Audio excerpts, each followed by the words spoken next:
Year 4s, a happy Monday.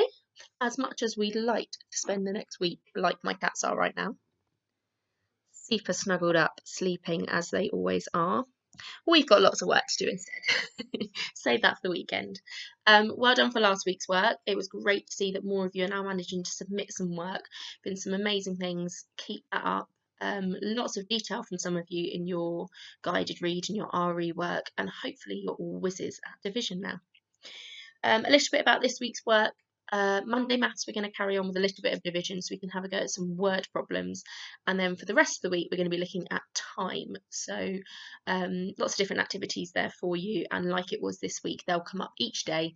So you'll have a daily input and task to do. In English, we are going to be looking more at Arthur and the Golden Rope.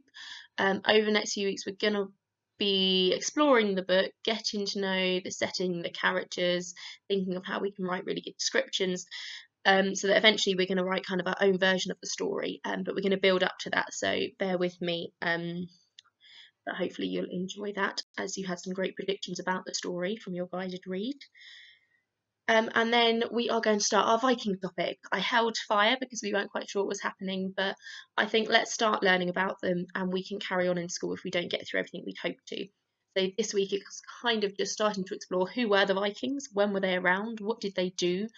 They're known for being quite an aggressive, scary bunch. So hopefully from this week's task you'll start to understand quite who they were and when they were around.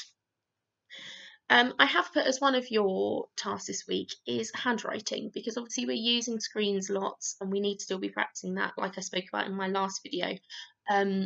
So Maya, you've already been amazing at writing your spellings out into sentences each week, which is a great way to practice them. So I've put that as our task this week, but if they could be handwritten in your bestest handwriting. So think about how those letters join together, letters sitting on the line, the same size, and share a picture so we can see just how neat that writing is.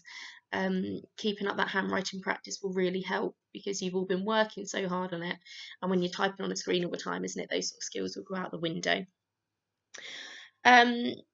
Also, just to mention that we know parents are really busy. We know it's hard when they're trying to perhaps help brothers and sisters do work, but there are things that you guys know you can be getting on with independently where you don't need any adult support in those times. Timetables, keep practicing them. There are so many different ways you can do that, and you have done so well learning them with our speed tables every day. If you suddenly stop practicing them at all, you will forget them. So whether it is that you're trying to do like our speed tables, can you write out the times tables as quick as you can? Look on YouTube, there are some great videos for like current songs by Taylor Swift and things, but they change the words to practice the tables. They're pretty good.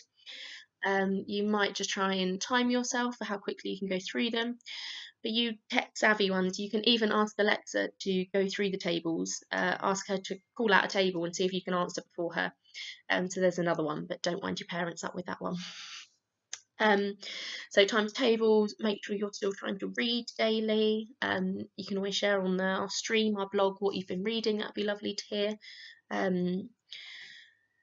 And just try and keep going. Obviously, yes, have breaks. You do not need to be working all day, every day. You need to look after yourselves as well. Get outside, get some fresh air. But I've tried to set tasks as well that I know you could do without having to have an adult by you. I know they might need to help more with the maths and English, where they're helping you to understand methods and things. But some of the tasks on there, you could definitely have a go at yourself. So use parents when they are there to help you, but also just have a go by yourselves. It doesn't mean it has to be perfect, but it's nice to know that you've at least given it a go. I think that's most things. Our stars of the week for last week, well done to Poppy and Noah, both completely different ones. Noah, amazing in your PE, that was super to see. And Poppy, you've been working really hard at home and gave some really detailed answers, so well done to you two. I will be looking out for our stars of the week for this next week. I think that's most things. As I say, just use our stream if you're unsure of things, if you've got questions to ask, keep submitting the work. If you can't submit everything, like I mentioned on my comment on Friday, even if you can just upload one thing or just tell me what you've completed, that would be great. Just so I can see that we're hearing from you, we know that you're managing to get on okay. Have a super week. I look forward to seeing your work and see you next week. Bye.